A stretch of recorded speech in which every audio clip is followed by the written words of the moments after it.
ஆன்மீக நண்பர்கள் அனைவருக்கும் வணக்கம். ஓம் ஸ்ரீ மகா பெரியவா திருவடிகள் சரணம்.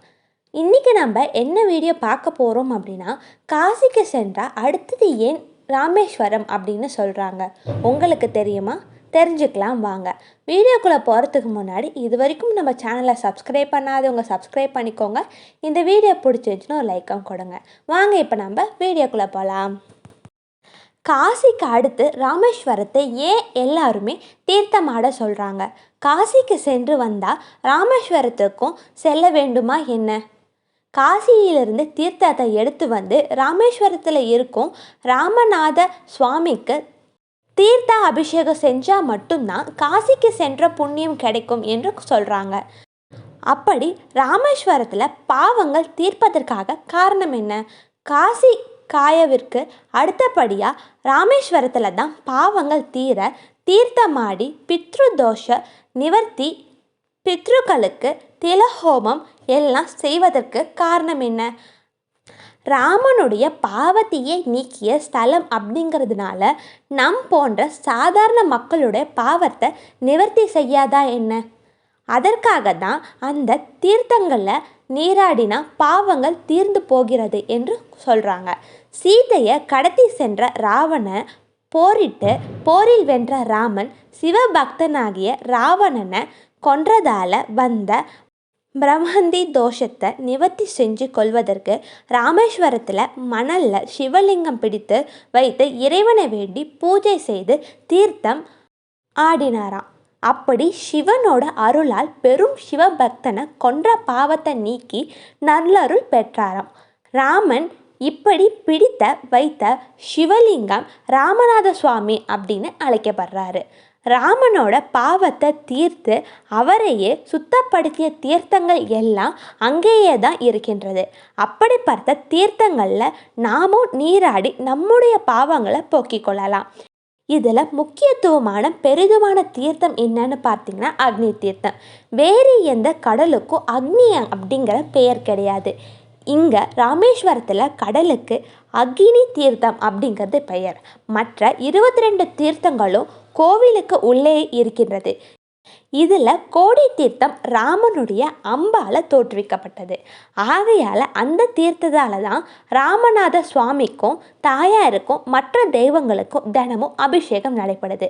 இப்படிப்பட்ட ராமேஸ்வரத்தில் இந்த 22 தீர்த்தங்களும் எதற்காக தீர்த்தமாட வேண்டும்? அப்படி தீர்த்தம் ஆடின என்ன பலன் கிடைக்கும் அப்படின்னு நாம் இப்போ தெளிவாக பார்க்கலாம்.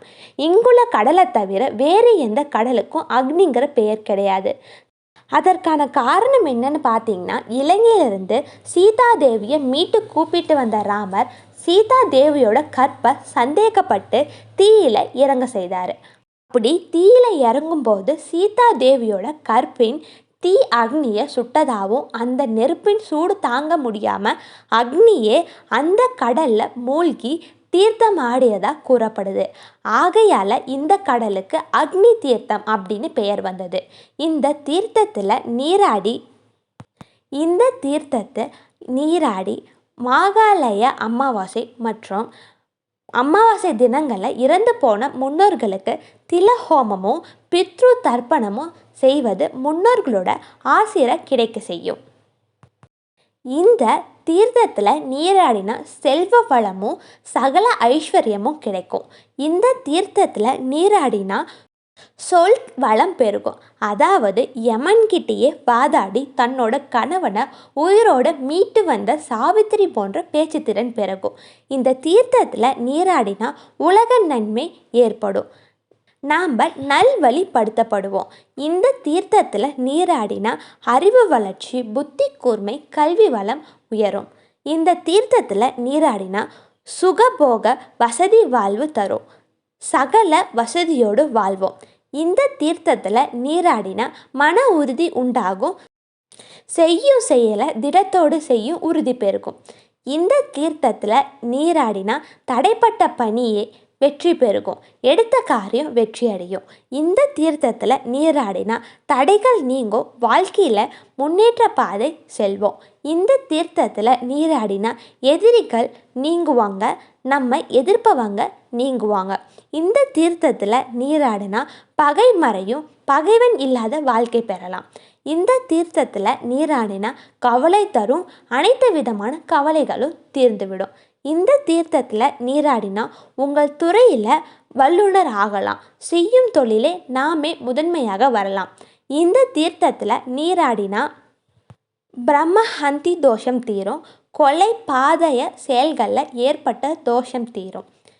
இந்த தீர்த்தத்தில் நீராடினா பாவங்கள் பொடியாகும், செய்த பாவங்கள் தீரும். இந்த தீர்த்தத்தில் நீராடினா பதவி சேரும், வேலை பதவி உயர்வு கிடைக்கும்.